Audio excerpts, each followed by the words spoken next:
Hello once again, and I'm back with a video response to a video response to a video response. I know it's quite confusing, but Generation Pixel did the lovely challenge of your 10 best games as voted by Metacritic, which I did a video response to the other time, and then someone's done a video response to that to his Co-ople of Nerds and Jinxing Games with Josh. Get it right, sorry, got to write them all down, can't remember at the minute. Anyway, and then he did his own response again.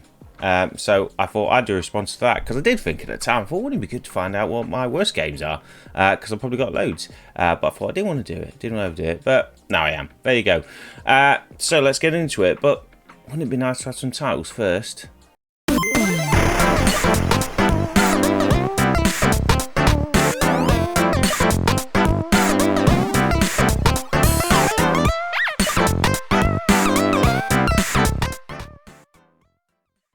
Hopefully they'll do, but you know, it's something, it's a start. Anyway, we'll get going with number 10 is Mario Party 8.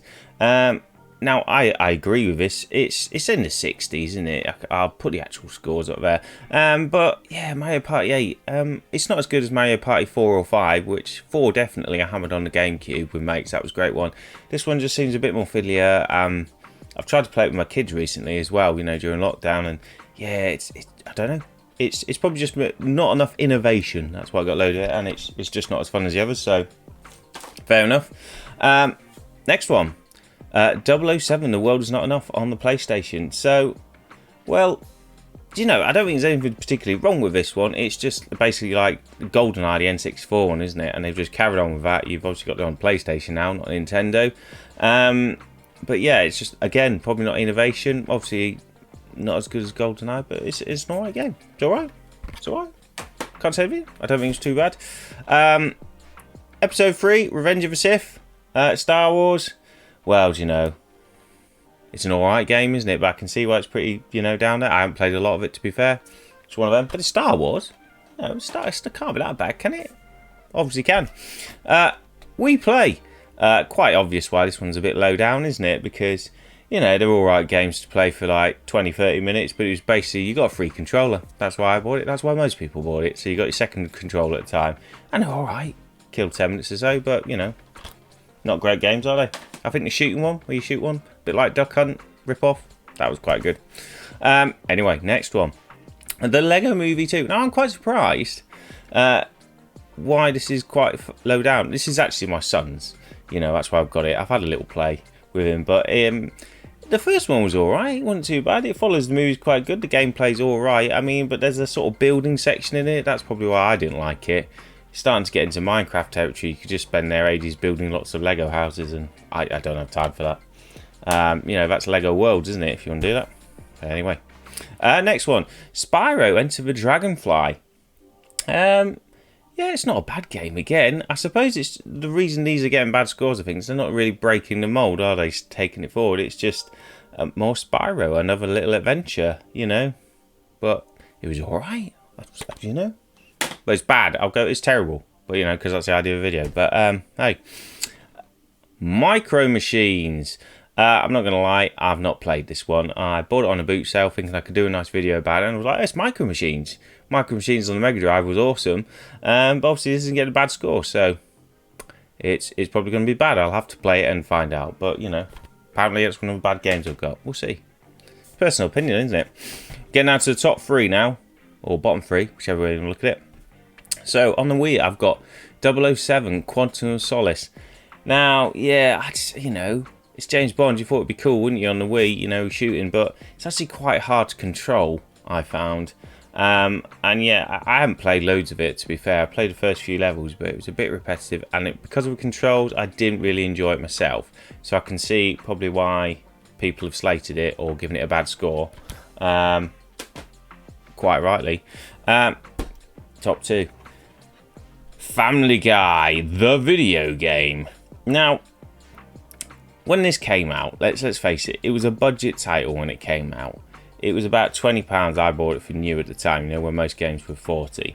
But if you like Family Guy, which I did at the time, I still do, but I watched it religiously at the time when it came out. I was right into it. Not at the moment really anymore. But I really enjoyed it, and it was a nice little platform game. Yeah, some of the controls, you know, probably weren't the best you've seen, but you could play it quite happily. I think I got all the way to the end nearly, but it also had loads of little Family Guy jokes in it as you went along and stupid little mini games. So I remember it being very good. I really enjoyed it. I suppose if you're not into Family Guy and you know you're reviewing it like that, then you're going to slate it. But I don't think it was too bad. I haven't played it recently, so it might be absolutely awful. But at the time, I remember it was really good. So I think it's probably a bit harsh to get that score. I'd put it a bit higher, maybe in the 70s. I don't know, looking at it, but there you go. If you don't look at it in the right context, you go, it's rubbish, which is clear what people think. And then at number 1, the worst game apparently that I have. I do not agree with this one iota. It's Star Trek on the Xbox 360. Now, this got a really low score. Well, 44 I think it is. I'll write it on the screen. 46, something like that. I mean, come on. It's not that bad. It's not that bad. I had a look at it and read up going, why is it so bad? I played it. I quite enjoyed it. And, you know, there's that player thing going on. You had to shoot behind stuff, sort of like you do in Gears of War. You have to, you know, pop out and shoot and a lot of those sort of things. You know, and it had a story. And it's Star Trek. The story wasn't very bad. It was quite good if you're into Star Trek. So I don't know why people slated it too much. You know, I've read they were saying it's very repetitive towards the end, but, you know, quite a lot of games are. You know, I will not say, you know, it's probably the best Star Trek game in the world, but I'd give it, again, probably more in the 70s, you know. It's, you know, it's a Star Trek game. Come on, Star Trek people, stop dissing them or they'll stop making Star Trek games. Look at it, you got fed up, they cancelled, you know, Star Trek. It's taken ages to get the films back. They got rid of the series, didn't they, back in Enterprise? You know, just enjoy it. Don't start dissing with Star Trek again, alright? I'm enjoying Discovery and everything. Don't diss with them. And don't mess up, because I like some more Star Trek games. Because that'd be good. Anyway, rant over. So there's my top 10 worst games. Obviously, I think I need a bigger selection. I'll have to buy more and do it again in the future when I can go some really low scores, because 40 is not that bad. I'm pretty sure, you know, it's that they're just the Metacritic scores. Obviously, I'm sure I've got some right stinkers in there that aren't Metacritic when you get into it.